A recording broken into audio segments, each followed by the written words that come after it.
codependents use people to medicate themselves, and narcissists use people to medicate themselves. That's their drink. Wow. It's people. That's their drug.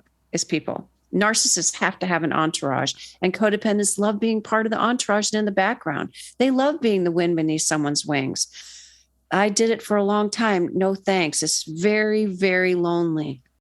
What I want every codependent to hear is that you are giving not to make yourself feel, not to make them feel better, not to just make, oh, here's my sunglasses, take them. Here's my mother's favorite china. Here's whatever you want to give that's precious to you. You're actually giving so you don't feel that anxiety of saying no.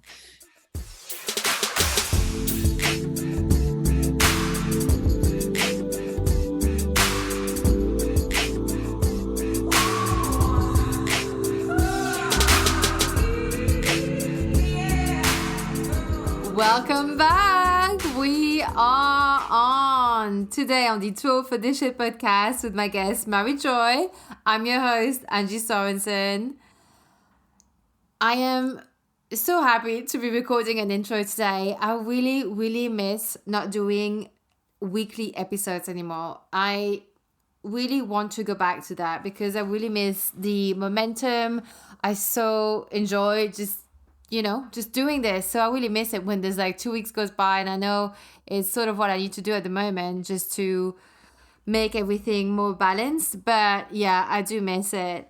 You know what? This episode today with Joye is really interesting because in terms of timing, because I've really noticed something just have come up in my day job. So, I'm an assistant, and I've noticed that how much we enable codependencies, especially in women in the workplace. And, the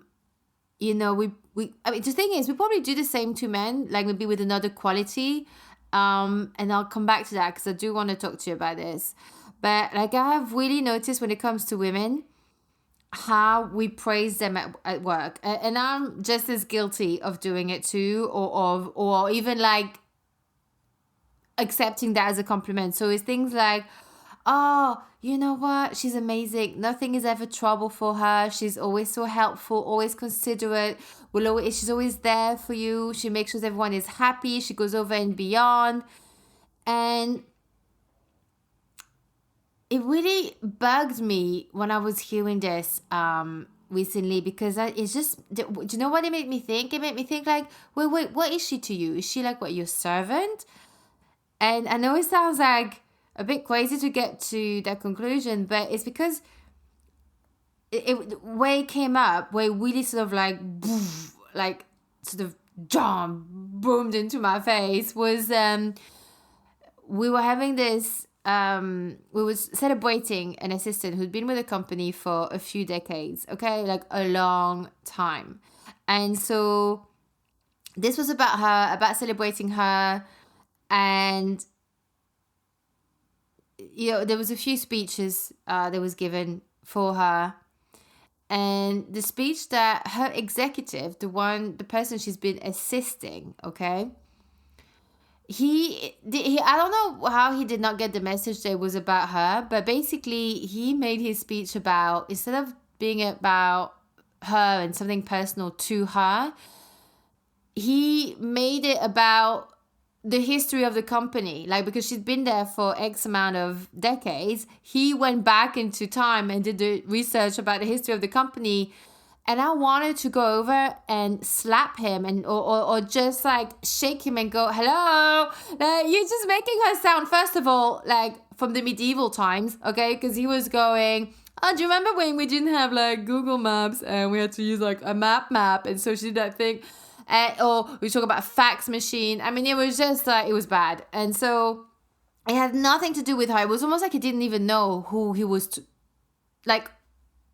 who she was, or what this anniversary was for. So, it just really bugged me.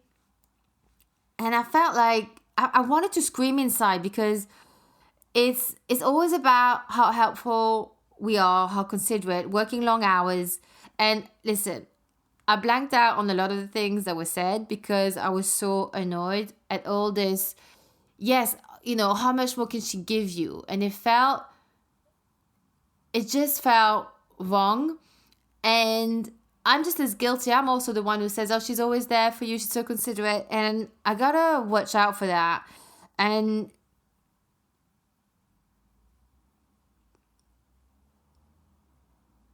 because, the thing is, we need to be careful as to how much of ourselves we continuously sacrifice in our workplace. We're not there saving lives. It's not like as if like you're there, a heart surgeon who, like, it's true, if you do actually decide to, instead of carrying on with the surgery, to go and get yourself a cup of coffee, that person on the table might die. Yeah. There's a difference between that and then organizing a meeting that someone else effectively could do that for you. I mean, do you know what I mean? Like, it's not like we're not. And the thing is about the hours and the going over above and beyond, most of us assistants, we are not on what I call blood money. Those execs, like that exec who had nothing personal to say about her. Nothing. No, it was so insulting. And I don't think she even realized it. That was the really sad thing. I really felt sad about that. And he's on blood money.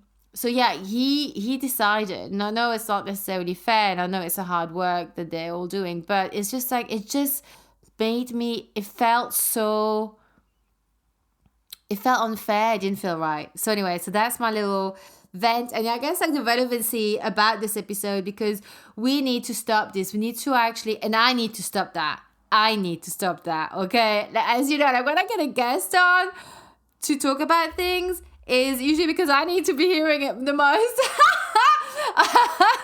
I'm not above it. I am really not above it. So yeah, I really, really enjoyed today with Mary Joye, because, she even like really flipped the script about, she says something about how codependents and narcissists use people to medicate themselves. Okay, I'm gonna let you listen to her explanation, but it blew my mind. And she came with so many golden nuggets. When I was editing this episode, like at around like the 20-minute mark, I actually stopped taking notes for the show notes. I usually take notes as I edit. And I was just listening to everything she was saying. Like I was completely drawn into this. And so, I didn't really have that much to write down in the show notes or even to write in this intro, because I was just absorbed in. And so I really want to let you discover what she has to say. And yeah, she's just really, really amazing. And she also gives some tips about how to come out of to stop being codependent, but not like brutally. Like you don't have to go like cold turkey, but she gives like easy steps so that if you're not comfortable to say no, how to actually go about it, right? So, you're going to listen from someone who's been there, done that. Mary Joye totally has been there, done that. And yeah, really kudos to her. So, having said all of this, I really, really, really want to hear from you. I want to hear your thoughts on this episode or any other episodes that you listen to. Please get in touch with me. Like I really, really want to, this is a two-way conversation. I really want this to be a two-way conversation more. Like get in touch with me via the website link in the show notes, which is angie-s.com/contact, or just go to angie-s.com and there's a contact button at the bottom of the page. You can click on there and say it will go straight into my inbox. I also actually want to start doing some Zoom calls. I want to have more interaction with you. And so I'm thinking of like after each episode to do a Zoom like a few days later to us discuss this as a group and hear your thoughts and what came up for you. And like I really, really, really, really, really, really want to hear from you because it's really, really fun for me when I actually talk with you and I hear your feedback. Like it does, like it was really interesting for me to hear like how you are hearing this and what it, all of the things that what it gives you and what you agree with, what you don't agree with. And yeah, I really, really love this. And so, yeah, so please get in touch. And I'm going to see how I can find out doing like some sort of Zoom. I was going to think like maybe like in a Facebook group, but then it's like it's Facebook. Now everybody has Facebook. And so, yeah, like just to do something with a Zoom. So I need to figure out, I'm going to speak to my assistant how we can set that up. So, yes, because Angie now has an assistant. Woo! Since August. Hello. Since August. I don't have her full time. Okay. But she's amazing. And I have her a few hours every month and she helps me with things. So this is really, really great. So yeah, so that's a little upgrade right here. I don't know if I actually already shared this with you or not. So, but there you are. Now you know. Obviously, look, super helpful when you do like, if you enjoy this podcast, please share it with someone, share it with a friend. You can also like give it a rating on Apple Podcasts. You can give it like a 5-star review, a 5-star rating and leave a review. Or you can follow it on Spotify or wherever all the platforms you listen from, because like it's everywhere. However you can show some love, like either way, it's like you subscribe, you follow, you leave a rating, a review. It's all free. Like this podcast is completely free. So if you press subscribe or anything like that, you won't be charged. Not for me anyway. If you are, let me know. Report it to me. But I mean, I've never heard anyone being charged for it. So it is completely free. Okay. So, yeah. I think we're ready now. I think I'm ready to let you go into the episode. So, without further ado, help me give a big, warm welcome to Mary Joye. Let's begin. Hi, Mary. Welcome to the Too Old for This Shit podcast. Hi, Angie. I'm so glad to be here. Thank you so much. Do you know, actually, I forgot to check with you. Can you actually hear me okay? Because in the checks, I didn't even ask. Yes, I can hear you great. Okay, cool. So yeah, no, thank you so much for joining me today. I'm really excited to talk to you today because we're gonna talk and cover codependent relationships, how we get out of them, how we identify them, and how maybe we can even transcend an existing one, you know, which I'll find out with you as we go along, what your thoughts are on that. And also you have some days with Kiss, which for anyone who's not of like, you know, my generation or prior, then, you know, there's this song that keeps going in my head ever since like I saw you did like, you've worked for Kiss is, wait, hang on. Oh, this is so embarrassing because I can't sing. But it's like, I was made for loving you, baby. You were made for loving me. I love those days. Like they had like makeup was on point, costume was on point. There was like zero fucks given. There was like this rawness about them. But yeah, I don't even know what they do nowadays if they're still around. But Angie, and that's what I did. I dressed them and put their makeup on. So I was sort of putting their clothes on and they'd rip them off. No, you didn't miss a thing there. You didn't miss a thing. You're responsible for like all these fantasies. Yeah. Okay. So Mary, I know we're gonna circle back to those days at some point in the interview, but before divulging too much or anymore, please introduce yourself, where you live and what you do. I'm Mary Joye. It has an E on the end, Joye, and that's my whole name. And I live in Florida presently. I do life coaching all over the world, but I live in Florida and I'm an author, but I'm a licensed mental health counselor here too. So I work a lot with mental health issues, and it's been really, it's been really interesting during and after the pandemic. And I know everyone says after, we're still in it. It's just getting more manageable. So yes, it's been interesting to be a mental health counselor at this time in history. Well, you guys were kept busy.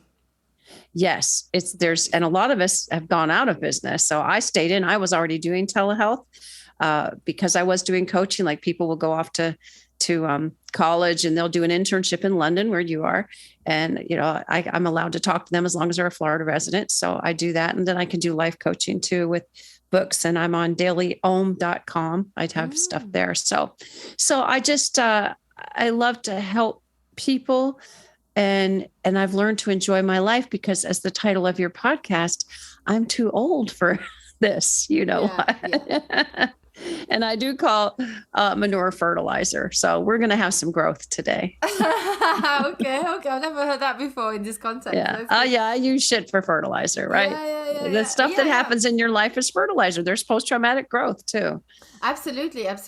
I mean, which is why, like, I think triggers are, as uncomfortable as they are, they're actually brilliant.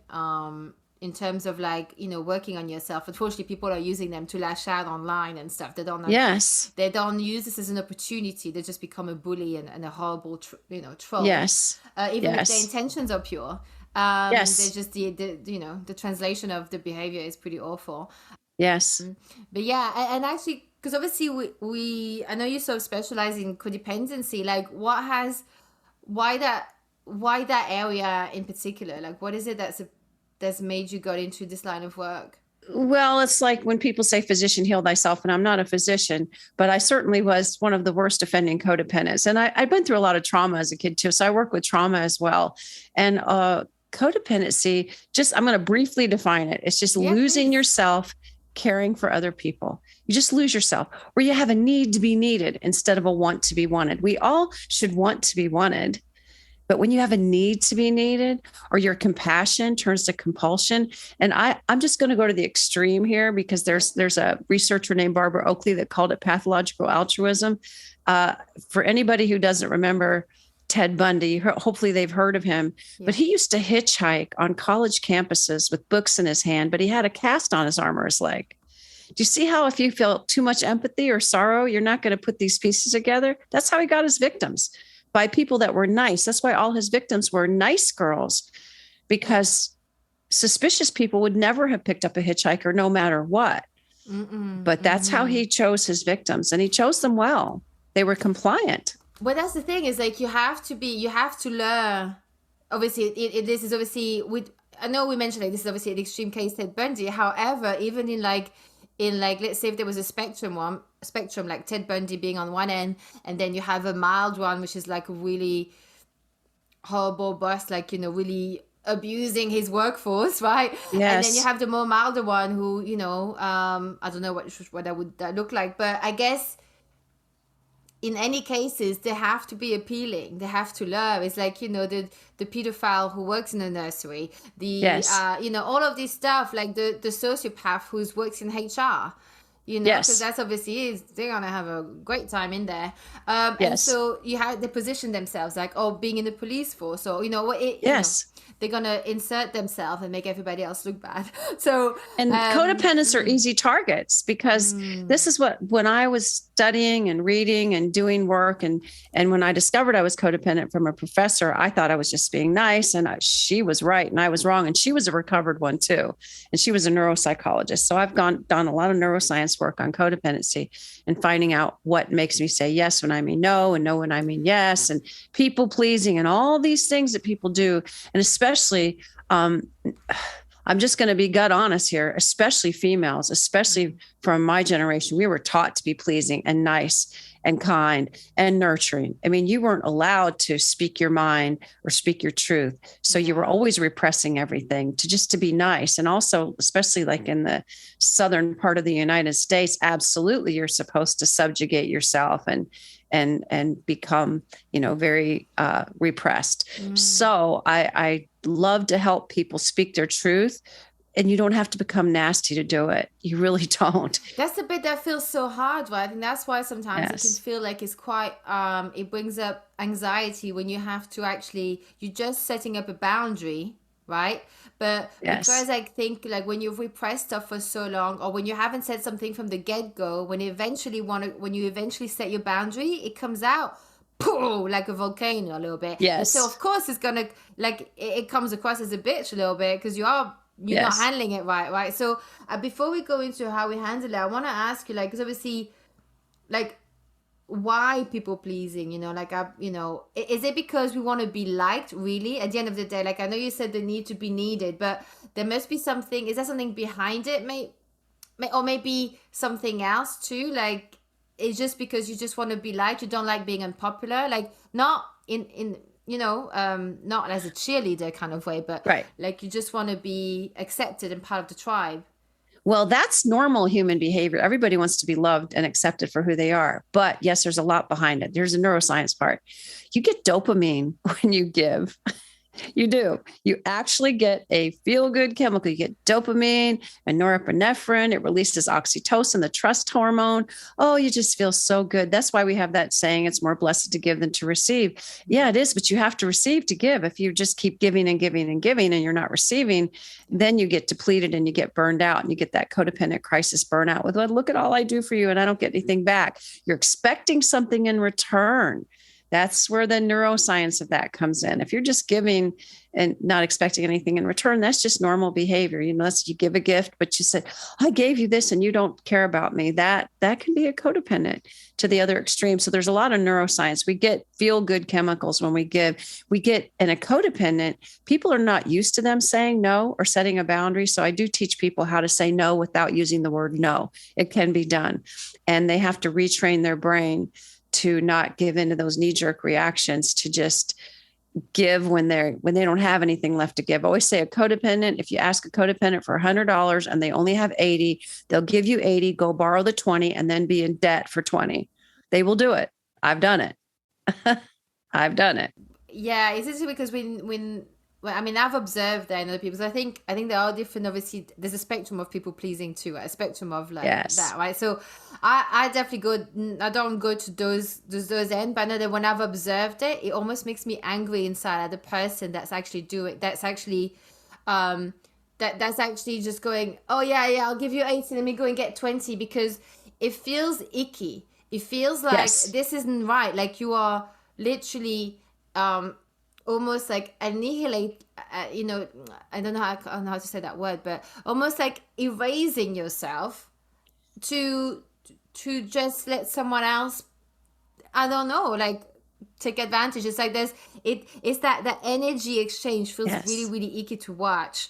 And I've even like, I know I had a friend, I think it was a culture thing, to be quite honest. Like she was very much brought up to definitely be, like she's the hostess, like she will sleep on the floor, even though there's like, she will overly, and it's a culture thing. But I remember sometimes she would constantly check in and make sure, like wanting to give me the best share. And I was like, stop doing that. Like it used to piss me off because I knew it wasn't, she didn't mean bad, but I knew it didn't come from a place of strength. It came from a place of it felt really icky and I didn't like it. It made me uncomfortable. Good for you. It is icky. And it is a form of self-harm. And I realized that when I was editing my book, I had to stand up and I was editing. And that's the process when you can, go back through and change things or add things. And I was reading a little snippet of my life because there's just little snippets in there because it's usually to help. It's about helping other people. And I stood up and I got very sick to my stomach because there's a vagus nerve that we can talk about later. And I said, wow, you should just cut yourself if you're going to be codependent. Because this is self-harm. This is a form of self-harm. And often a codependent will get in a relationship with a narcissist because codependents love to give and narcissists love to get. And they're both driven by a fear of abandonment. Narcissists like to be pleased and codependents love to please. Do you see how this creates a trauma bond? And that trauma bond is physiological. It's that love bombing, when they highly value you and then they discard you. It's awful. It creates a trauma bond. You start chasing after the person who hurt you to make you feel better. And then it gets completely FUBAR. And I hope people know what FUBAR means, so I don't have to say it. I don't know. FUBAR means effed up beyond all recognition, because then they get self-doubt. They always give people the benefit of the doubt. And I always tell codependents, if you give people the benefit of the doubt, they're going to get the benefit. And you're going to get all the self-doubt because you walk around going, why did I do that? How did they get that $80 and 20 more for me? How did they get my house? It's because you have empathy and they don't. So they know how to attach your empathy. They can read you like a book to use you, and you can read like them a book to help them. So they can play the victim. That's a covert narcissist or a fragile narcissist, as science calls it. They know exactly what they're doing and they will play the victim. They will do it. I mean, yeah. We just saw it in court. We just saw it in court in Fairfax County, Virginia, with the Depp Heard trial.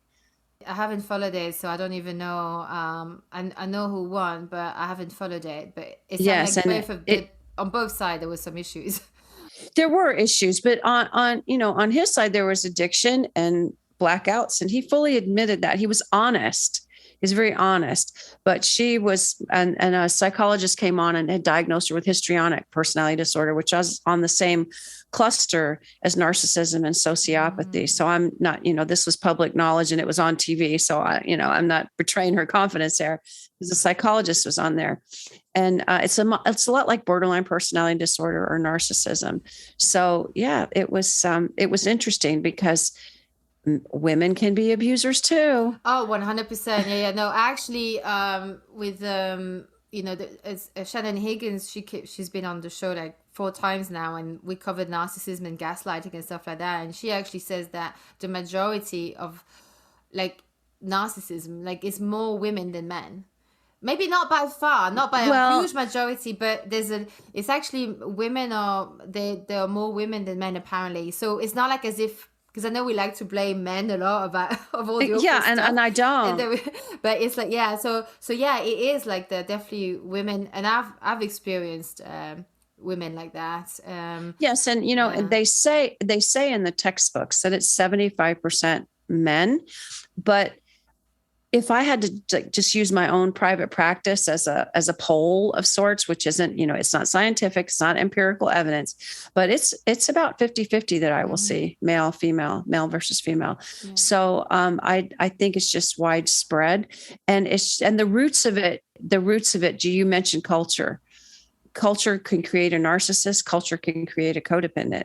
Yeah, that's exactly what I was thinking, because like with for example, Real Housewives or a lot of reality shows, I mean, it really is enabling awful behavior. Selling Sunset, all of these shows, obviously very entertaining, but they do make you feel a bit icky, and it's because I think a lot of I'm a bit worried that it's role modeling really bad behavior. And I know sometimes I have to be careful. I'm like, I think I'm watching too much of this, because I feel like I almost have that impulse now because like you almost like copy, right? Like if you too much in something, I'm like, whoa, I need to I don't want to be that person. So can I, like, if we were to sort of like go into, so, like obviously you mentioned like codependent relationship is like the need to be needed versus wanting to be wanted. I'm not too sure actually, how is that? How do you know that the difference actually?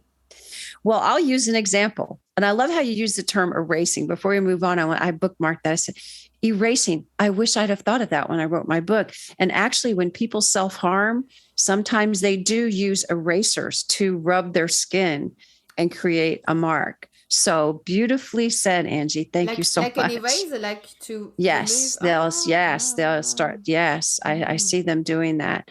So back to the question, and refresh my memory on some of how you put that. The need to be needed. Oh, yes, the need to be needed, want to be wanted. Yeah, what's the difference between those two? Okay, I'll put it in terms everyone can understand. Well, not everyone. In case you haven't ever had a drink, you won't understand it. But I'm too old for this, right? Yeah. Like, I'm not going to pretend I've never had a drink. But it's the difference between when you say, I want a drink or I want a glass of wine with lunch, but I'm not going to have one. It's very different than saying, I need a drink. I need something. Do you see how it's like, it's like, I want a piece of pizza, but I'm on a diet, so I won't have it. I need a piece of pizza because I can't stand another moment without it. Do you see the difference? Yeah. So codependents use people to medicate themselves, and narcissists use people to medicate themselves.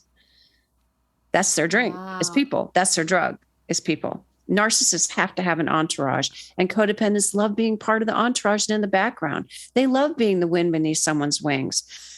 I did it for a long time. No thanks. It's very, very lonely underneath someone's wings. Mm-hmm. It's heavy too. It's heavy. Yes. And you can't breathe. So how did you even like sort of get out of it? Or how did you, obviously you mentioned something, you mentioned about, someone bringing it up to you and saying that you were codependent. Yes. And it took years to get out of it. And I still relapse because it's like addiction. It's a lot like addiction because you're getting dopamine. You're getting our bodies manufacture dopamine, which is morphine, so you get this wonderful feeling of peace, and it just floods you with great emotions. And then when you're not giving, you get anxious. There's withdrawal symptoms to stopping being codependent. When you say no, you feel guilty and you feel anxious. Yeah. Yeah.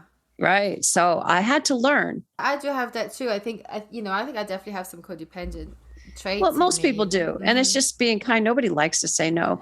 But my professor taught me. So, and then she said, it's my job to teach you how not to be codependent. So I was working in a drug and alcohol rehab in my internship. And that's not the place to be codependent. That's certainly not. And she said, they're going to eat you alive. And they did. They lied to me. I believed every word they said. Part of addiction is that they lie about their addiction, about what they need. They make you feel sorry for them so that they can get what they need. Thank you. Yes. The only reason I drink is because I've been molested. And I'm like, well, and it took me a long time to figure out that. So I don't work in drug and alcohol rehab because of that.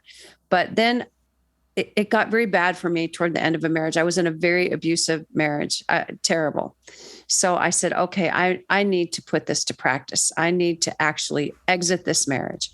And that was about 20 years ago. I did that. So I really went on a study. And then when I exited the marriage, I got in a relationship worse than the marriage. Then I went to an addictions doctor, not a counselor, a doctor. And I said, what's going on? Because my dad was a psychiatrist, which will make you codependent right there. But the doctor taught me what was going on in my brain. And through that neuroscience, because I love science and I love spirituality too, but I like science behind my touchy-feely stuff. Mm-hmm. And when he explained what my brain was doing, I said, oh my gosh, I might as well just be drinking a fifth of whiskey. Because I had lost houses, cars, just because people asked me. People would ask me, like I used to have in the 70s, or what was it, 70s or 80s? It was when I was on the KISS tour. I had Porsche sunglasses. Somebody said, I love those. May I have them? I said, well, sure. I had spent I spent like 3 days salary on those sunglasses and just handed them to somebody. I said, why did I do that? Why did I do that? Just because they asked me. Because they wanted them so badly. Oh, I want those so badly. Oh, I love those. Oh, where can I get a pair? What is it? What's that impulse that makes someone just go, sure, have them? Not borrow them for an hour, try them. Because I erased myself, because it made me feel better to make them feel better. Was it because you didn't feel worthy, or is it? Where's that place coming from? I'm trying to It was raised that way. It's rooted in my childhood was all about pleasing people. And I had an Italian mother who was all about, she actually told me these very words: women are put on this earth to serve men. Oh yeah. Awful. Heard that culturally. Yeah. And then the Catholic guilt. And then my father had the opposite message: men die, men leave, take care of yourself. So I was getting these conflicted messages, but that impulse to give is so rooted. Now, what I want every codependent to hear is that you are giving not to make yourself feel, not to make them feel better, not to just make, oh, here's my sunglasses, take them. Here's my mother's favorite china. Here's whatever you want to give that's precious to you. You're actually giving so you don't feel that anxiety of saying no. So I hope somebody caught hold of that. Oh yeah, wait, hang on. I feel like we need to sit on that one. Wait 1 second. It's a twisted system. Can you say that again? When you give as a codependent, you're not giving to make the other person feel better. You're actually giving to make yourself feel better. So you won't feel the anxiety of saying no and refusing somebody. It's like instant. It may not be the right expression, but when they say like instant gratification, long-term pain, or like short-term pain, long-term gain. So it's almost like, is it like learning to be uncomfortable with going, no? Yes, you have to.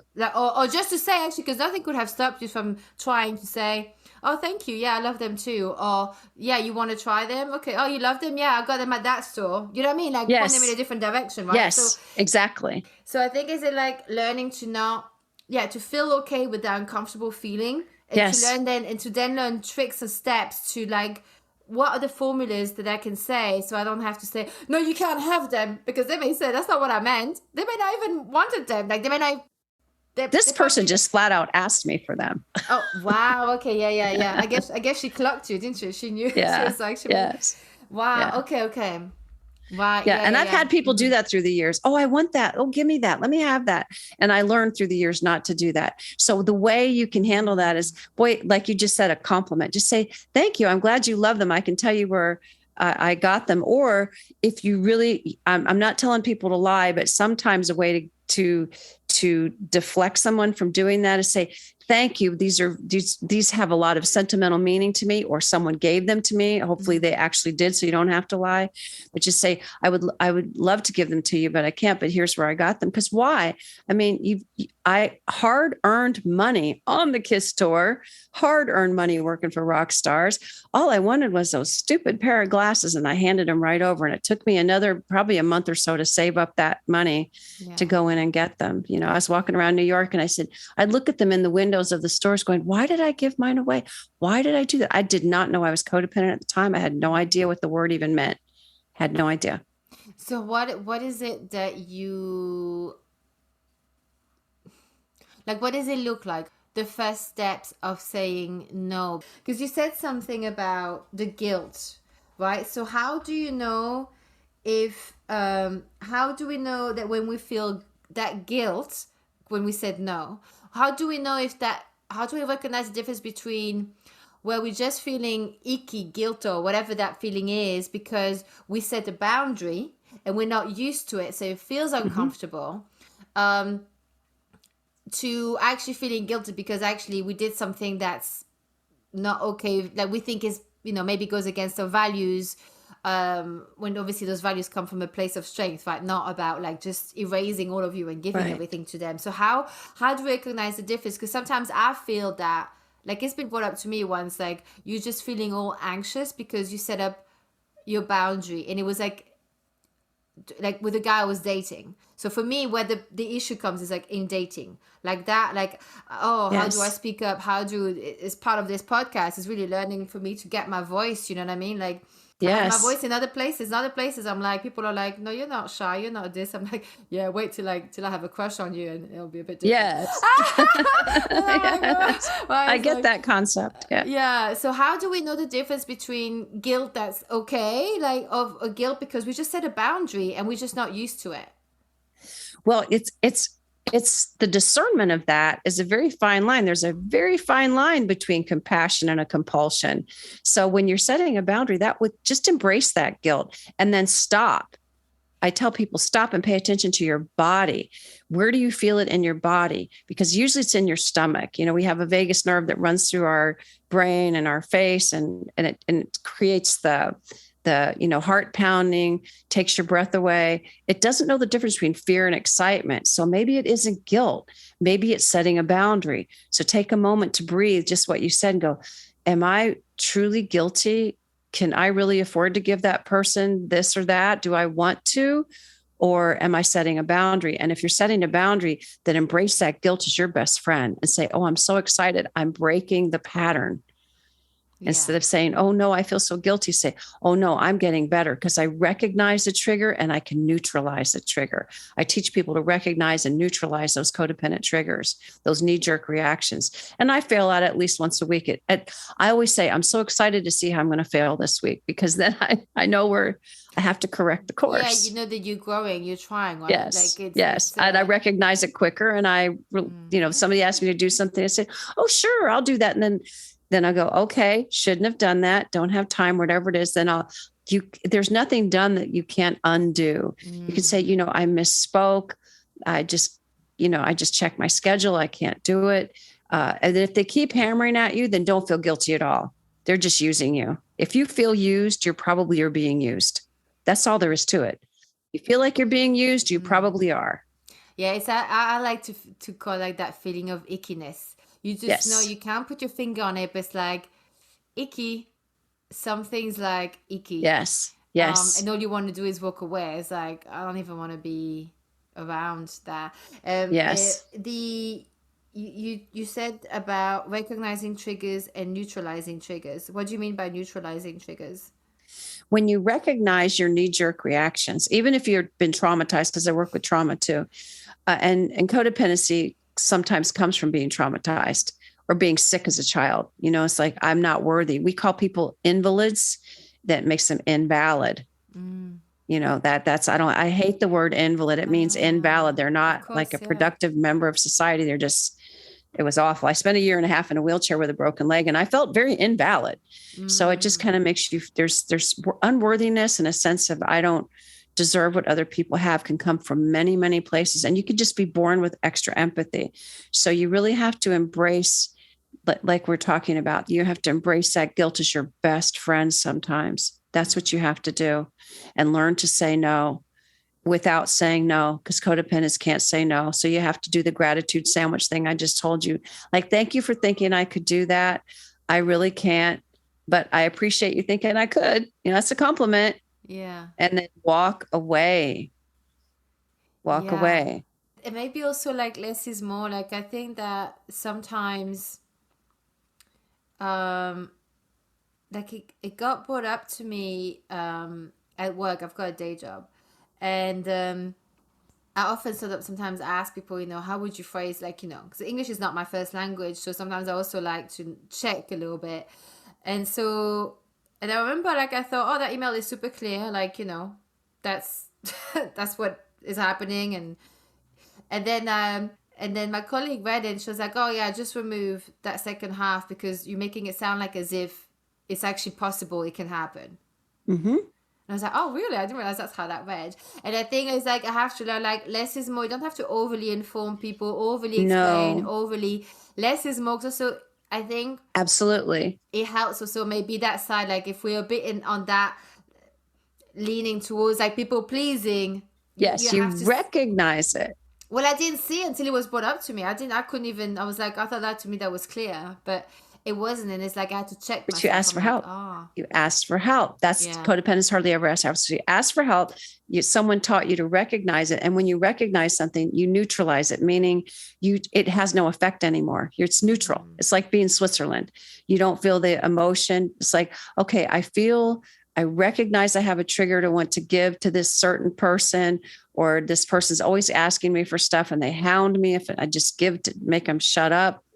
Whatever it is that you're doing, when you recognize your triggers, you can neutralize them.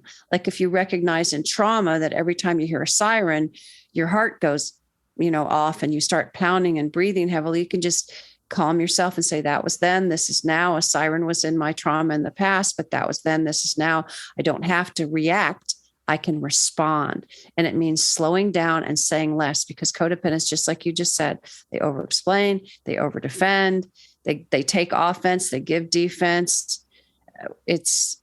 And I was one, so I know, and it's awful. Yeah. Bloody awful. Yeah, and I think sometimes, when we feel a bit insecure about something, sometimes the way we deal with it is like we lash out, and it's like an ugly, it looks ugly, it feels ugly, but it comes from this place of insecurity. And there's this thing, I don't know if this is helpful or not. Let me know what you think. But like a couple of weeks back, it is again, I was like at work, and I was talking to one of the bosses, and for some reason, he's not doing anything wrong, but for some reason he triggers me. Like I feel like it's so, but I know it's coming from like my previous experience in other jobs, like and I'm like, I feel triggered, and I feel like I'm hesitant, I'm insecure, like that kind of stuff. Like I feel uncomfortable after I have to make myself a Nutella sandwich, it's that kind of situation. And so, but then I realized I went out for a walk. And then I thought, I don't know how this came about, but I was just like, I have to find like my inner dominatrix. Do you know what I mean? Yes. Absolutely. My inner boss, my inner bitch a little bit. Like, and also because sometimes also I feel like sometimes, especially people who are highly quite successful and things like that, or got, they've got that gravitas, they kind of like to be bossed around a little bit. And so I thought about that. And then next time, because I'm always ready for those meetings. I don't know why I even felt like, ugh. And I was just like, I was completely like, and I didn't feel triggered. I was just like, I was kind of like busting him around a little bit. Yes. And it was kind of nice. And I think that's the place I also need to be in intimate relationships. I think like if you find it hard to, for me, it's really hard to express my needs, what I want. Sometimes I don't even know what it is. It's almost like I go blank. Yes. And so it's like, it's literally like, oh, I become their crutch, and it's not a good place for me. And I'm accountable for that. It's my fault as well, right? So, and it's like sometimes like I wish I could have that like bring that dominatrix up. Yes, and you actually did. I want to use what you just said as a perfect example for everybody listening. You just said that you had You had a boss that does that too. You had to access your inner dominatrix. But in order for you to do that, you had to step away from that person, even if it's for 3 seconds, to take 3 deep breaths. 3 seconds is longer than people think it is. It really is. Mm-hmm. It's 1, 2, 3. So just step away from the offender, get in touch with yourself, which is what you did. Say, okay, what's my role model here? My inner dominatrix. To some people, it's like, I just want to be a rock. I want to be at peace. Where's my peace? Where's my power? I have certain role models and things that I'll bring up that say, okay, model that. And just your posture. When you change your posture, because self-confidence means you confide in yourself. Confide. That's where the word confidence comes from. So when you have self-confidence, you don't need anybody's approval. You have your own. Your inner dominatrix is what you call it, beautifully said. But in order for you to access her, because she's in you, you had to tell your inner child to be quiet, and you're all grown up now, and you had to access yourself, which is not codependent, because codependents lose themselves.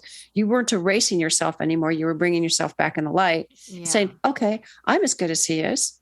Mm-hmm. I'm as good as she is. Yeah. I'm here on this planet. I have a right to take up this space and be here. And you postured yourself, and just, you lift your chin, your shoulders come up, your chest expands when you breathe. It's amazing what just 3 deep breaths and changing your posture will do for your mental capacity to change. Yeah, and it's interesting because also after I did that, I saw it slightly differently. I saw him a bit differently. I sort of picked up that he's actually a bit insecure and stressed out because of his side of his work, which is different to what I do. Yes. And I think that him being like this is just because he's like, he just needs the help. He just wants me to like sort out whatever needs to be sorted. He's yes. I may be completely wrong, but listen, if it makes me feel better, who cares? It's like, I just feel like I sort of picked up, I think he's got a bit of an insecurity. That's what makes him like puff and push a bit.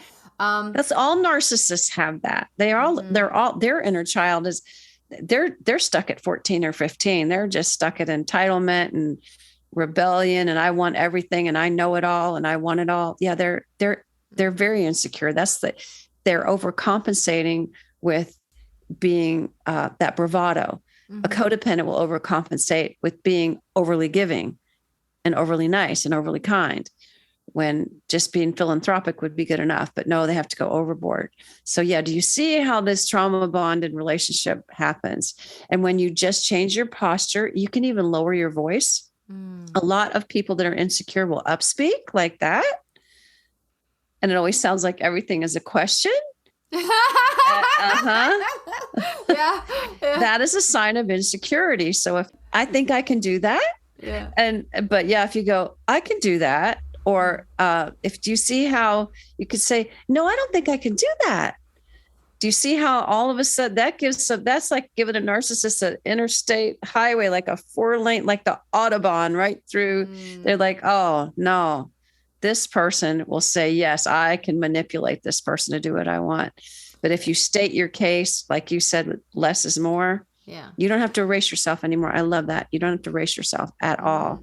But I don't even think that he is. I mean, I don't know that he's a narcissist. I don't even think he is. But it's like, this goes to show that even like in just regular dynamics, without any pathology, absolutely, it can be. It's like it's something to recognize, and it can be sometimes a bit tough. It sounds like it, doesn't it? Do you see how I just sounded insecure? Yeah, that sounds right, doesn't it? Instead of just saying, yeah, that sounds right. You see the difference? I hope people felt that in their body, just that difference in the insecure answer and the secure answer. Yeah. Voice is powerful. Like it's a powerful healer as well. If you can sort of learn how to. Yeah, I mean, I haven't done any voice training in like 2 decades or whatever, but I remember like it's quite powerful. Yes. Instrument. Yes. And I used to write songs and sing for a living. So I listen to people's inflection and, and I still will do, I do songwriting therapy and things like that in my office, or music therapy. But that inflection is so important. So important. And if you just slow your speech down to half people pay attention, the actor, Richard Harris, I hope people remember him. What a brilliant actor. They asked him, He did a lot of movies. He never said no. I think Michael Caine said the same thing. They don't say no to scripts because they came from the Depression era where they never knew if it was their last job. So, and they were insecure like that. So I love what Richard Harris said, though. Someone asked him, I forget who it was. They said, what do you do when you get a really bad script? And he said, I say the words very slowly so people will think it's well written. Wow. Do you hear the power in that? Wow. Yeah. It's pretty smart. Yeah. Yeah. That's what made him win Oscars right there. Yeah. I mean, my mom always tells me to slow down because I speak so fast. Just before we go into, I want to go into like the transformation piece. And what I mean by that is sort of like how we can either step away from a codependency if it becomes harmful and there's no repairing, or how do we transform it and can we transform it? I want to sort of ask you something else first. Is you mentioned something that if you have because you said like your father is or was a psychiatrist, and then that's sort of like the perfect storm or recipe to be codependent as a child. Why is that? Like, that's not something I ever thought about. Or can I ask? Oh, sure, absolutely. It's a lot like a preacher's kid. Oh, I've always said before I die, I'm going to write a book about going on psychiatric conventions with 40 and 50 of them, but I'm going to have to use a pseudonym and run, right? It's going to have to be fiction. I can't use anyone's name. Yeah, I've been on conventions with 40 and 50 psychiatrists. It's what a mind game, right? They all have different styles, but because it's a lot like being a preacher's child, you have to be perfect. Perfectionism is a symptom of codependency. You can't have problems. You can't mess up. Like I said, I was in an abusive marriage and my parents would not let me come home because God forbid, why did Mary come home? Well, her husband was hitting her or hurting her. So yeah. So I just said, okay, I'll have to stay. I have to figure a way out of it. And it took a long time. I mean, Tina Turner is the perfect example of that. Is she not? And I was married to a record producer too. So she's a perfect example of that. How long she stayed feeling sorry for him because nobody liked him. Everybody left him. I mean, she left a legacy, not just in her music, but my favorite song, and it helped me. I was a songwriter, so it really helped me get away. And I wrote songs about it. But one of her songs says, I don't care who's wrong or right. I just don't want to fight no more. Too much talking, baby. Time for letting go. Yeah. That song helped me slow down, get an exit strategy, and walk out. Now, I had made a stupid mistake after I walked out. I told you that, but I collected myself a lot quicker. Yeah. I wasn't in this. It wasn't 20 years like I was with my ex-husband. And then I realized, I said, okay, I have to learn how to speak, how to think, and not to ever get involved in this again. So I developed a system to do that. And I wasn't even realizing I was developing it when I was developing it. Yeah. Because therapy wasn't working. School was an eye opener. But after going to the doctor, and then when I quit dating for 4 years, and after I did that, and I was working on, there's just journaling. I was doing bullet points. I was writing songs, and I was really picking up us being with myself. I wasn't alone. I can't stand it when people say, I just need to be alone. No, you need to be with yourself. That is the opposite of being alone. Right. I mean, it's good company being with yourself, Yes. And I was with friends. That's very important to socialize, but not to be in a relationship. Like you said, when you're going to mess up, you're going to subjugate yourself. You're going to repress things you actually want to say. And you go, why did I agree with something I don't agree with? I'll still do that. I did that just a few weeks ago. Somebody said something I absolutely did not agree with. And I said, okay. I let it go because it wasn't important. But also when I walked out of there, I said, I just agreed with something I absolutely disapprove of with all my heart and soul. And I'll never see that person again. But wow, it's in there. You got to remember that trigger is still in there to agree with people. I mean, sometimes I also realize after the fact, oh, yes, why did I not say something? Or why did I not? And it happens even like when it happened yesterday, I did a recording and I'm like,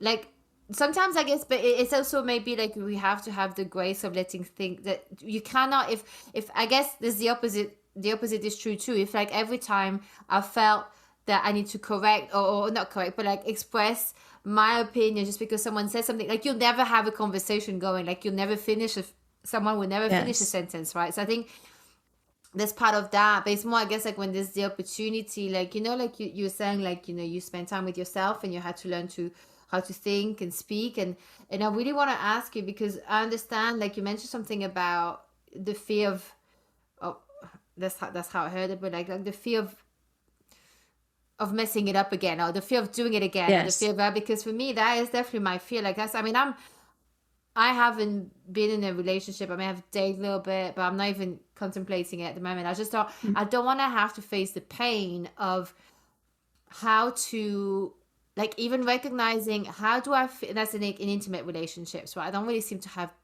as much of an issue other places, even though I'm sure it comes up in other places. But how, it comes to a question. I know I'm a bit long-winded, but like how, like, cause my fear is I don't want to go through that pain again. Like it really is like, I felt like I had to after my last relationship, and it's not, I'm not blaming him. Like it takes two to tango, and he's a good person, you know, so it's none of that. It's just the dynamic was not right. But it's like, for me, I felt like I lost myself, and there was other things going on too. It's not just that relationship, but that feeling of when you lose yourself. And I was like, I don't even know where I am anymore. And I was like, I don't know if I'm ever going to get me back. Do you know that feeling? And it's like, so I want to avoid that at all costs because it's over consuming. I couldn't do anything else. Like it was that I lost weight. Like, and it's not like, oh, hey, you lost weight, it's great. I'm like, no, I feel weak. No, it's not. Losing weight that way is not good. I've did the same thing. Yeah. I lost like so much weight so fast. Oh, you look great. I'm like, I didn't intend to do this. It's my vagus nerve won't let me eat. Yeah, yeah, exactly. You lose your appetite, and when you do eat, it comes out real quick. And that's so it's like, but that's adrenaline. So what you're asking. So what's the method? Yeah, how do you to express yourself?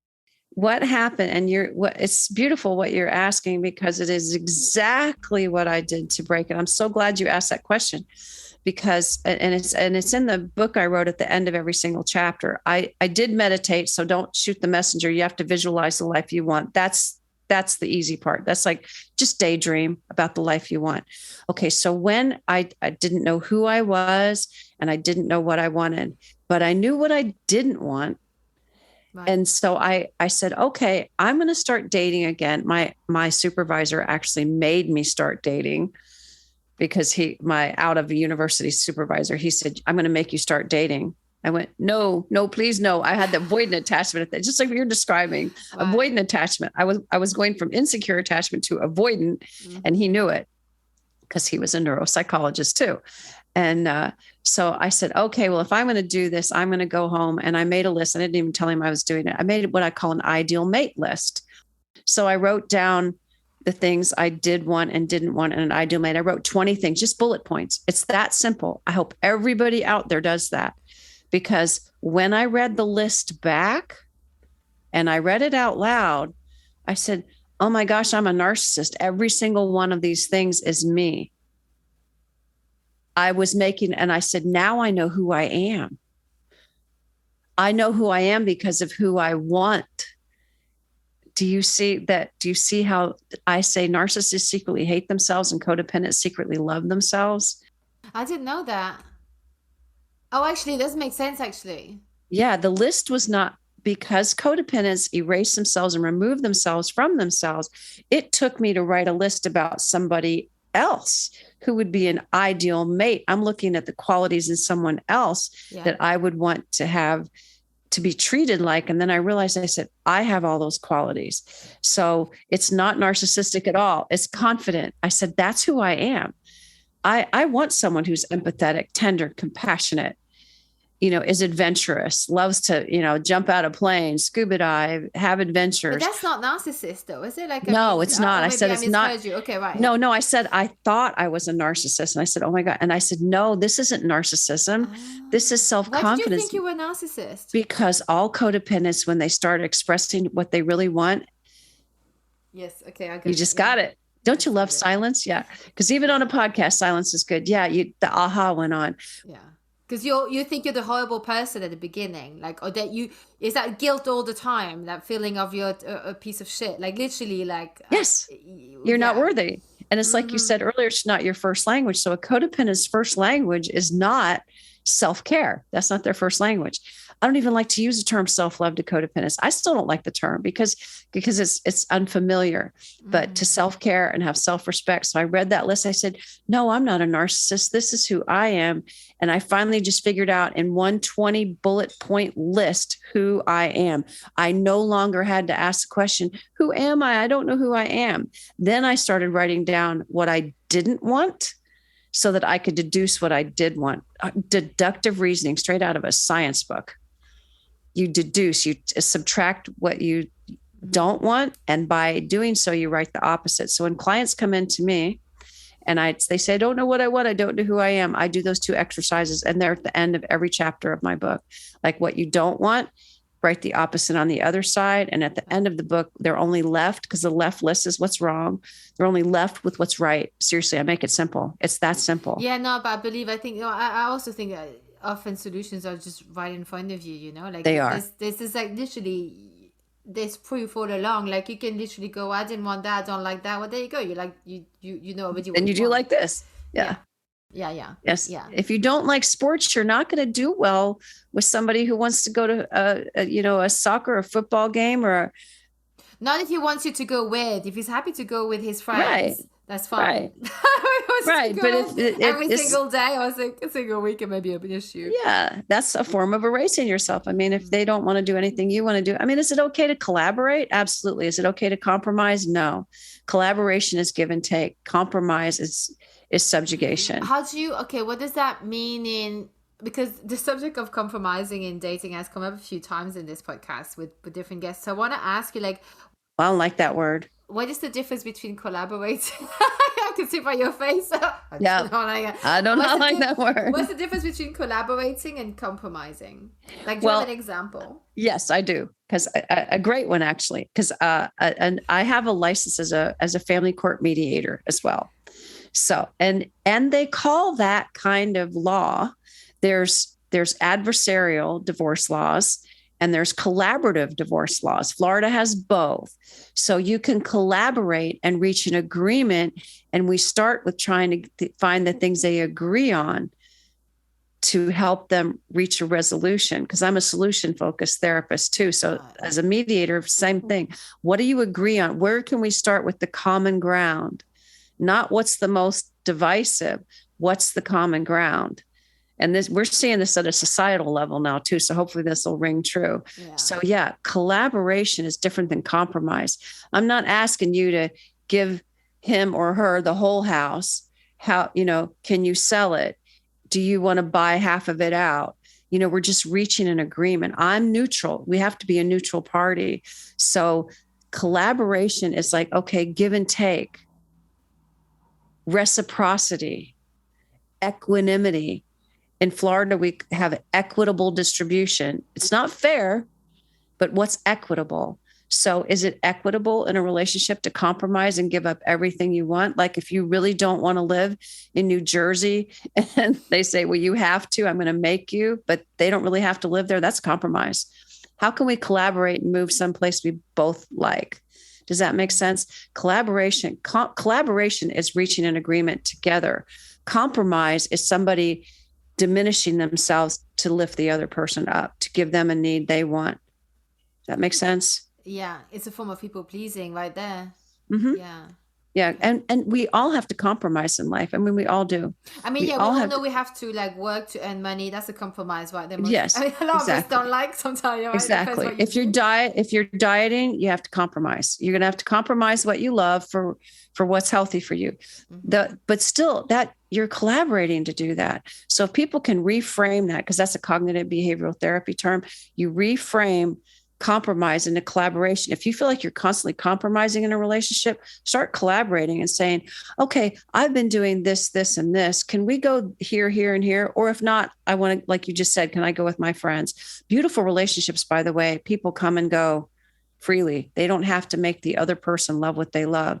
I mean, I love to do certain things. I'm telling you, my partner, he He would hate to do what I did last weekend. I went to that Van Gogh exhibit where you're standing inside the painting. He would hate that. He would hate that. He stayed home and watched the Indianapolis 500. And he told me about the race, and I told him about the art thing, and we're happy. Right? Yeah, I think that's the thing as well. When you I feel like when you're codependent, there's that tendency of merging, is that fusion relationship, right? Yeah, you don't have to be together. You don't have to be. Yeah, it's healthy.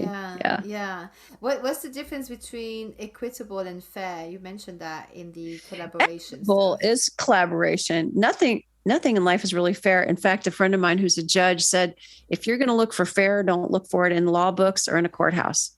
It can never be fair. There's got to be equitable. Equitable meaning what's the best collaboration to give and take from each party, where it does the least amount of harm and does the most amount of good. Kind of like when there's a divorce, and this is a very extreme case, but when there's a divorce and there's children in the mix, that requires a lot of collaboration and a lot of what's best for the child. It's not about making the adults happy, and don't weaponize children in that. What's best for the child, and how can we collaborate to make life for this child better, instead of compromising and saying, well, I don't want to give up my time. Yes, but they have friends at school. You can't keep them the whole summer. They need to go to camp and see their friends. Those are things that people do, in fact, weaponize children in divorces. So do you see the difference? So it's not about being fair. It's about being equitable. And equanimity, it's like it's a balance. That's why, the law over here, we have blind justice with the statue of outside every courthouse, there's a statue with a woman with a blindfold on and scales in her hand, balanced. So it's a balancing of the scales, and the scales can tip and they can change, but it's about collaboration instead of compromise. Hopefully that made sense to somebody. Because mediation means middle, finding the middle ground, mediate, middle, MED means middle, and like meditation. Why does the middle not feel fair? Is it because of history? Maybe someone was always giving up everything, and all of a sudden now you're in court, and now you have to meet in the middle where the other person was always taking. Is that why it's not fair? Yes, and sometimes, and sadly, if you're in a divorce with a narcissist or a sociopath, what's theirs is theirs, and what's yours is theirs too. So that's why sometimes the collaborative law fails. You got to go to the judge, and then the judge just uses the law and takes a knife to it and starts separating assets from debts, and just does the math. So, because the only way a court has to quantify pain or anything is financially, right. So yeah, it's sad that the word fair can't be in there, but justice is different than fairness. So yes, people, if you're in a divorce or you're in a relationship with someone who's a narcissist or a sociopath, they have that sense of entitlement, and they really believe everything belongs to them. No kidding. I divorced one. I know.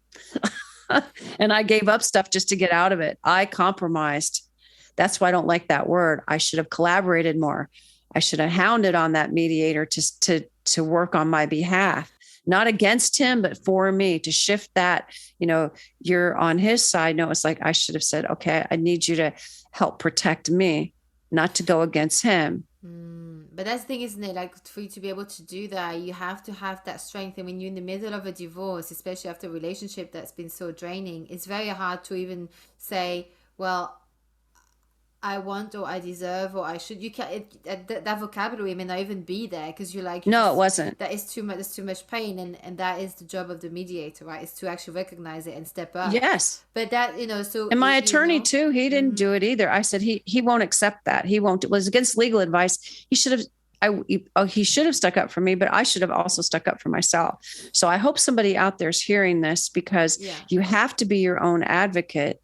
If you're not, because you're going to do what I did. That's why I have such a soapbox for this. And I thank you for this podcast, because I did sign over things, six-figure thing, like multiple six-figure things, just to get out of it and make him happy, so he wouldn't hurt me or be mean to me anymore, or just so it wouldn't I mean, 4 years of a divorce. 4 years? Just like, make it stop. Long time. That's the tactic of narcissism as well, is to prolong the thing, and weaponizing kids. And yes, it's called the war of attrition. They call it attrition, wearing you down, wearing you down. That's it. So you have to be strong. You got to access your inner dominatrix. I like that. You just got to whoop them into shape. That's what it is. You know? That's it. So yes, he was being a very bad boy. Do you know what? He may have liked that. He may have liked that. And said, get in the corner, sit. Yeah, I wish I knew you back then. And get it like that.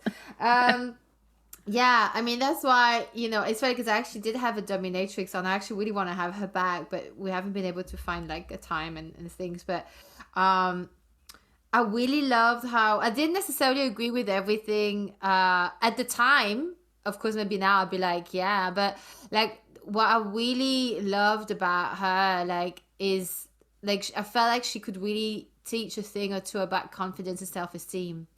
I mean, I loved it. It was one of my favorite interviews. And the things I said, like, didn't necessarily agree with is more like the sort of maybe like the how much a man should pay for all of the things and things like that. But I mean, that's besides the point for this. But it's like she just had this knowing inside of her, and because she hadn't always been that way. Mm-hmm. She used to be quite submissive, you know. Yes. And now, you know, and letting, I think, maybe them get away with things. Whereas now she was just like, and there was something, and that's sort of like almost like sometimes I think about her, I'm like, how would she handle this one? Good. It's a good role. It's a good role model for you. So sometimes you have to go from one extreme to the other, like the scales we talked about. You have to go from being a doormat to a ruthless bitch sometimes to find the middle. But I think people do like that because I think I don't know why I somehow lost myself on the way, like in my 30s, but it's like I feel like there was a time where a lot of things wouldn't have flied, you know, and I feel. And I also realized in my 20s as well that often like the people that people were sometimes scared of, I was not scared of, and I was just like, you know, give it back, you know, like even when I was a waitress, I remember, or a barmaid, you know, the difficult customers, like they used to tip me really well because like I wasn't taking any of their shit. And I think that's what they missed. They liked it because they were so used to people going, yes, you know, and being a fool. And then all of a sudden someone's there saying, you can't talk to me this way, like I've heard you the first time, you know, like and basically pushing back and telling them you gotta respect me, even though at the time I was on £3.50 an hour, so trust me, I needed that tip. Yes. It was shit money. But the tips were great.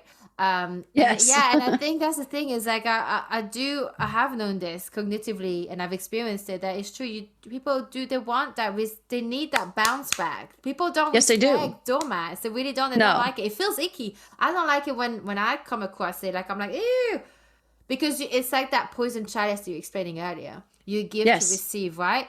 And that's that poison chalice, and people sense it. They sense it. Yes, that's what I loved about working for rock stars, because I still had enough autonomy. I wasn't quite severely codependent yet. Yeah. I still had, you know, I was out of college. I was a theater major. I had learned some confidence. I knew about role modeling, and all those theater exercises are very much like psychological exercises. They give you some esteem. And so my first day on the KISS tour, Gene Simmons' costume came in pieces, and I don't blame him for being upset. I mean, he was upset and ought to be, but I knew I could get it together because that's why we have call time. You know, I said, if you stop screaming at me, I can get this put together. This is my first day on the job. Yeah. Good. And he said, why aren't you upset? And I said, well, it's a rock show and the world is still spinning on its axis. And you have another costume in the closet you can wear if you have to, but if you stop screaming, I can put this together. And he wasn't really screaming. He was just tense and agitated. Yeah. And I'm an empath, so I was feeling his agitation. So I can't really say he was screaming. And the road manager came and he goes, nobody talks to him like that. His name was George. And I said, well, why? Because I was very calm. Yeah. People think, you know, I was wild if I was working for rock stars. Oh no, I was really calm. I think you have to be calm. You have to be. I did it for 3 years. I have to be calm, and you know, you got to be yes, sir, and whatever they need. You don't call them sir. but he said, and he says, how did you do that? And I said, well, I meditate. They didn't call it meditation back then. I said, it's called transcendental meditation. I said, I do TM, and I knew I could get it together. And if I stay calm, he'll calm down. And he said, nobody does that. And I said, well, maybe he'll fire me. But if he does, I'll be at a beach house at my parents in Florida, which I don't want to be there. I worked my butt off to get out of Florida. I don't want to be in there, but that's my worst case scenario. So just staying calm and like you said, just interjecting your own truth and being confident. I was confident. But what if I had fallen apart? Do you see, if I had fallen apart, then he would have fallen apart. Even more, then I would have been fired. Like you just said. So I got respect from that. Yeah. There was respect from talking up to him, not down to him, or not sideways, or being a deer in the headlights. And believe me, there were deer in the headlights days when I first started, because I had never been at 80,000 seat rock shows before. So I had to learn to navigate that. And then I thought, compared to my parents and my brother, this is a piece of cake working for these four guys. I just looked at him like, this is much easier than my family. Everything makes sense. But it's funny how, like, we can be at like one place and then all of a sudden life happens. And then it's sort of like, that's how I felt. Like, I felt like, especially like, towards the end of was it halfway in the pandemic? I was like, and I felt this before 10 years ago too, because I had a nervous breakdown, and I was just like, what the fuck happened to me? I was like, I don't recognize myself. And it's like, sometimes you go, like, it's like, sometimes it's almost like life, things happen, you experience things, and it's like and I feel like it's almost like getting back to yourself, finding yourself again. Yes. And that's how I feel like, because it's not like I'm any different. Like, it's just about, and it's that, I mean, that's, my biggest pleasure or biggest goal is to always, and I say this, it's in my prayers every day, is I just feel peace inside. Absolutely. Peaceful is powerful. And I'm going to bare my soul, because you're a great interviewer. Really, you are, because you brought up something, and that's why I love podcasts, and I love your generation, because I'm a lot older, but honesty is what sets everyone free. So never was I more close to, I wasn't going to do it, but I definitely was suicidal when I left the marriage, didn't know who I was, what you just said. I completely, because codependents break down or blow up. I was doing both simultaneously, just blowing up at everybody and melting down myself. Yeah. And I had to get back in touch with myself. And I went to a therapist too. And when I got in touch with that, I said, wow. And then she said, why haven't you attempted suicide? Because she read everything, and she read letters from my mom and just my childhood. And I was dumping it all out to recover so that I could help. I wasn't even going to start graduate school until I was sure I was clean, like clean meaning healthy myself. So I said, I don't know. Doesn't it just piss people off if you stay alive and live well? I said, I always live by that saying, living well is the best revenge, but I haven't been doing that lately. And so I hope that touched somebody out there. Living well is the best revenge, not taking your own life. Mm-hmm. It's not. It's really not. Do you want to piss off a narcissist or a sociopath? Have a beautiful, wonderful, magnificent, incredible life. That also, really ticks them off. It's funny because that might be sort of like be that turbo jet at the beginning, especially, like we call it like, like the revenge breakup body, because these are terms that makes you feel like you need to feel that anger, I think, sometimes to get back to yourself. You need to feel that, I can't fucking believe I let this shit happen. You know what I mean? You've got to feel that. You've got to feel it. And then you can sort of like, eventually heal, sad, blah, blah, blah, all of these stuff. But I think it's like, eventually you actually just want it for yourself. Because and that person needs to be out of the equation, because the only sustainable thing is really that you can do it for you, because you're gonna have you till the day you die, whether it's like in an hour or in 50 years time or in 100 years or however long we live, right? So it's just whatever it is that is gonna help you, because I mean, I've been there too, like that suicide ledge. And and the person you're really mad at is yourself for allowing these things to happen. 100%. And you don't realize that in the moment. And please do. People should. I'm telling you, if someone's hurt you, please go ahead and blame them. Please go ahead and call it out. Call it out. Call it out. But then you have to take responsibility, not blame, but responsibility. It's like that collaboration, compromise, not blame, but responsibility. The billboards say drink responsibly, not accountably. Accountably is punitive. Responsible is your own. You take your own, you own it. So you own that responsibility instead of taking blame. Because if you take blame, then you're going to shift right back into guilt and unworthiness. You're going to make decisions based on that, and they're not going to be good for you. So hopefully somebody got set free by that there. I mean, I know like sometimes people do, it's true, like they feel like, oh, is it like blaming by saying, you have like a role to play? It's like, I think it's like, I feel like for it,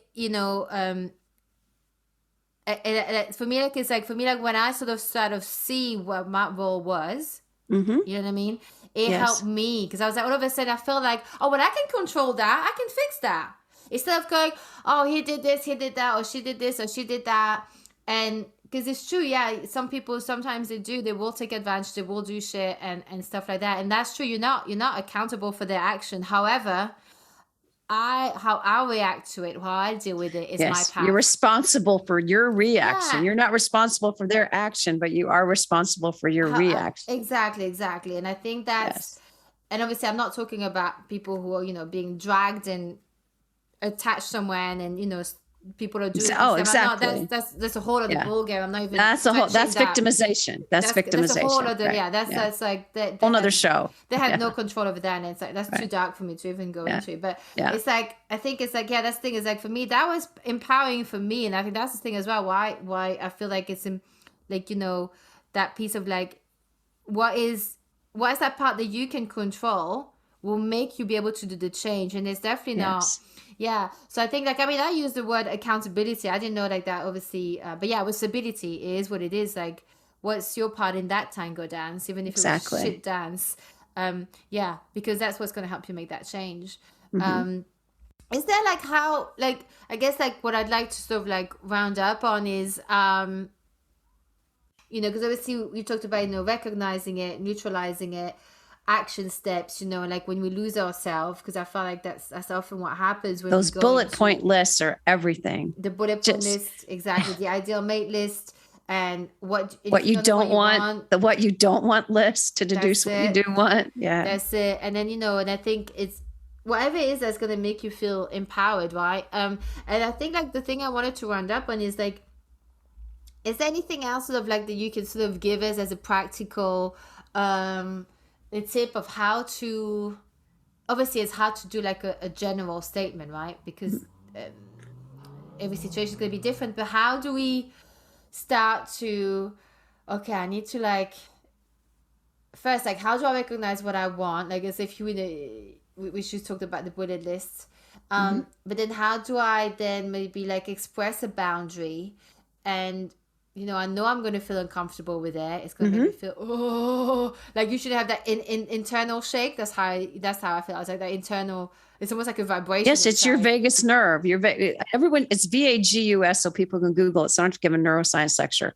But your vagus nerve, like you have fight, flight, and frozen responses and reactivity, and that vagus nerve sets off, and it's connected to your heart, your lungs, your stomach, your back. It just makes your hands shake because your heart's pounding. So pay attention to your tension. And then, and I always say, I make it rhyme. So it's easy. You can tell I'm a songwriter. It's obnoxious. I think in rhymes, and it annoys me too. But I tell people, pay attention to your attention, and with intention, seek and speak your truth. Now, and so you have to just slow down. So can I recap that? Yes, slow down and be good to yourself and be good to other people. You'll be more able to be good to others if you're good to yourself too, in cycles of giving and receiving. That way you're being compassionate, not compelled to give. That makes sense? Yeah, Yes. And I guess you have to also like you said, with compassion to yourself, so that it's okay to receive, like, Maybe they just absolutely. You can't give anything if you don't receive first. And that's the thing, is that there's that difference between giving to receive and just giving and receiving. Yes. Yeah. Because the person you give to might not be the one giving back. That's okay. They come from exactly. Like if I give $5 to someone who's really, down and out and troubled, I really don't care if they're, people say, well, they're spending it on drugs. I said, well, if I was living in the street, I would be on drugs too. I would be on drugs too. Exactly. So that person's not going to give me back that $5. But if something comes to me from another avenue, I'm not even thinking about that. But a codependent's first impulse say, oh, no, I don't need that. You don't need to buy me lunch. Well, maybe receive it, because you were able to give that person $5 because someone nice in your life. It's just a constant process, and recognize it and don't do the, oh, no, you can't give me that. I've done it. I still do it. Yeah. Yes, they can. They want to. They are getting pleasure from giving to you. And if it's somebody that you think could be codependent, just say, you give me too much, so I'm going to give a gift to you, and help them understand, start helping yourself by helping others, because truly that's compassionate. Yeah. Philanthropy is synergistic. If I give to I despise human trafficking. Yeah. I won't even go down the path. Like you said, it's too dark a subject, but I would love it if I could.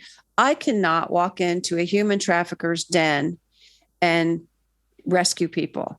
I'll get killed. I'll be dead in less than 5 minutes. But I have found organizations who do that, who have homes and shelters, and they have to rehabilitate people. They're equipped. They have the just like we're, the whole world is sending the Ukraine equipment. I love what Zelensky said. I don't need a ride. I need ammunition. So philanthropically, everybody's joining together to help them fight their battle. Very different than us trying to just go in and fix everything. You can't. This is such a good example you mentioned about Ukraine, because it's like they don't need, like, I can't go out, take my backpack and go and join the front line, right? Like that's no, you like can't. I'm going to get in the way, first of all, and I'm going to get myself shot. So it's like knowing, like, there was two things that came up. It's like, one is like what are you equipped to do? It's like, I think that's the thing with like understanding about boundaries. It's like if someone comes, like, they say come to you and like, they say, look, I've got a problem with my mortgage, or they may ask you for financial advice or whatever it is. They're asking things that are just like, or they may be oversharing like a personal issue, right? And they may be going through a crisis. You may not be equipped for it. Obviously, not you because you're a therapist, but like, but no, as a therapist, I have to refer my friends out because we're not allowed to treat our friends. But let's say if a patient obviously coming to you, it'd be different, right? But it's like, so if someone comes to you and like, want to dump all their stuff on you, for example, it's like, sometimes people they don't know how to say no or to stop because they feel like, they're being a bitch if they're not listing them out. But the thing, what I sort of say is like, well, the thing is, you're not equipped to even handle what they're saying to you. So it's the equivalent of me going to a heart surgeon wanting to get like breast implants, right? That's not going to work. Or if I go to a plastic surgeon for heart surgery, they can't do it. They're going to say no. Go to the other guy or the other lady. So that's the thing about being equipped. So that's one way of learning how to say no, because you can shake yourself. Well, wait a minute, that's not my lane. I can't. You're not anointed. You're not equipped. Yeah. Whatever words you want to use, you're not. Mary, I want to, first of all, thank you so much. Thank you. Great discussion. Yeah, I'm really enjoying this. And it's like, so before we go into saying goodbye and how can people find you and work with you, I want to ask you the two final questions that I ask all my guests. Okay. And I call them the finishing thoughts. And the first one is what do you wish you'd realized at 18, but like really understood, like on a cellular level? Not just knowing, but really understood. Oh, on a cellular level, I wish I had known about self-compassion. I wish I had known what you said today, that it's okay. Maybe it wouldn't be a dominatrix in my case, but definitely I wish I had known that it was okay for me to be powerful too, that I did not have to diminish myself to make everyone else feel better, which I thought was making me feel better, but it wasn't. I did not live up to my potential. And I never will, because I'm too old for this shit, as your show's called.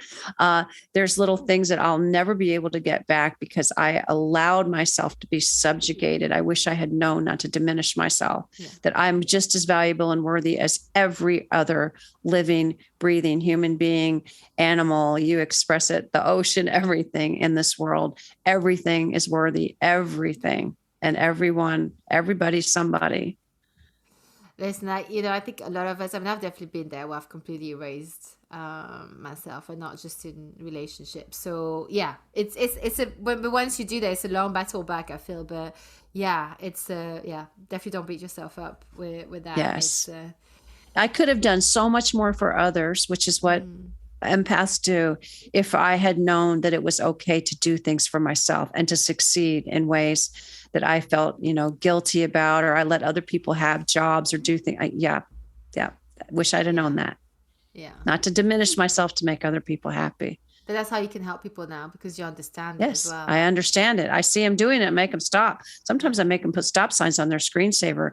It's usually that cell phone where people call you, and that's what's tripping you up. So put a big stop sign on the screensaver. It's a visual cue. Stop. Don't answer it. Take a breath. Most of the time it's on silence. It's not because I have got the many calls, but I put it on silence. It's a stress factor for me. I find it fine. Yeah. Yes. Silence or airplane mode, whatever you go to do. Yes. Yeah. And the second question, and the last one before we find out where to find you, is what stuff do you not put up with anymore? What do I not put up with anymore? I don't put up with cruelty. I don't. And we all can be cruel without realizing it, but I don't put up with cruelty or letting people yell at me or to me. Even in my therapy practice, people, if I do marriage counseling and they're yelling at each other, I tell them, you cannot do in this office what you do at home for free. You're paying me to help you collaborate and fix this relationship. I'm not going to let you yell. So I don't tolerate cruelty if I see it. If I see someone hurting a child, if I see someone hurting an animal, I just don't tolerate it, any form of cruelty, because I have been the recipient of cruelty. In fact, I'm from Florida, so in our culture, we fish. And I'll never forget the last time I caught a fish. It was a 14-pound flounder, and he had barnacles on his back. He was huge. And everybody was praising me. Oh, great. We're all going to have dinner. I remember watching him not be able to breathe. Oh. And I had just gone through my divorce. Uh-huh. And I said, that's how I felt in that courthouse, that same one Johnny Depp is in, same courthouse. And I said, that's how I felt. So I unhooked him and I let him slide back in the water. And I turned to my friends. I said, I'll never fish again. They were so mad at me. And I said, no, I don't want to inflict pain. I don't want pain inflicted on me. I would like as pain-free life as possible. Now, that said, it's impossible, but I don't like to see cruelty. I just won't tolerate it. I don't want to hear people being cruel to one another. And like I said, we all slip up. I'm sure I say things to people that hurt or aren't, they don't take it. They take it maybe not like I meant it, or it did hurt them. But I'm talking about intense cruelty. Absolutely no toleration. No narcissism. Yeah. None. Yeah. Get the fuck out. Yeah. It's like, yeah. Oh yeah. I can say that now. Yeah, right. Yeah. Like I'm on to you. Usually that's what I say. I'm on to you, dude or dudette. I'm on to you. Yeah. I won't tolerate that. And, and I wish them well. I wish you very well. I wish you well in your life. And they may not, these are not, not everyone is when we say people are toxic, no, they may not be toxic. They may be toxic for you. That's right. You may be toxic. Exactly. You may be toxic for them. I'm toxic to certain people. Yeah. If somebody likes to hunt a lot, they don't want to be around me because I'll like hunting. They don't want to be around me. But that's the thing, is that there's a difference between bad behavior, toxic behavior, and being inherently bad. There's a very big difference, right? So because we all can have bad behavior, and also it depends who your audience is. Some people are going to think, oh, that's awful thing to say. Other people go, oh, that's great. Like, it depends who you're talking to. And exactly. I think it's like you said, the dynamic, I think that's what also, like, I know, like, apart from one, everyone I've dated, they're all good people. It's just that the dynamic in some of those, some of the dynamics were great, but some of the dynamics were not, especially the last one, the dynamic, the fusion of us two did not work out in the end. You know, it was quite unhealthy. And it's not because we're bad people. It's just that it was just not that cocktail was not good. Wasn't ideal. And the more you are alike someone like that ideal mate list, the more alike you are with someone, the more the stronger the love. Do you see that? Like the more alike you are, the opposites do attract, but they repel over time.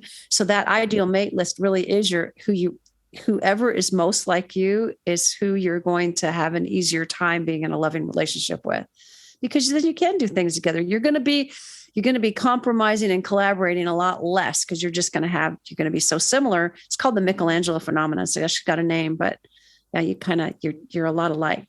So You've seen couples like that. They're like two of a kind, peas in a pod. Yeah. Perfect for each other. Yeah. Yeah. Interesting. Healthy. Okay. Those are healthy relationships. So Mary, please tell us, like, where can people find out more about you? How can they work with you? Like, give us all the good stuff, your book, all of that. My book's available on Amazon. It's international. You can get Simon & Schuster. It's Health Communications and Simon & Schuster Distribution. So online, my name is spelled again, Joye, and I'm easy to find online. And I have winterhavencounseling.com. And people can email me. All my numbers are there. I'm not hard to find. I have a YouTube channel. I write for Daily Ohm. They can find me lots of places. Just type in MARY. Joye, and then if you put in LMHC, you can find me.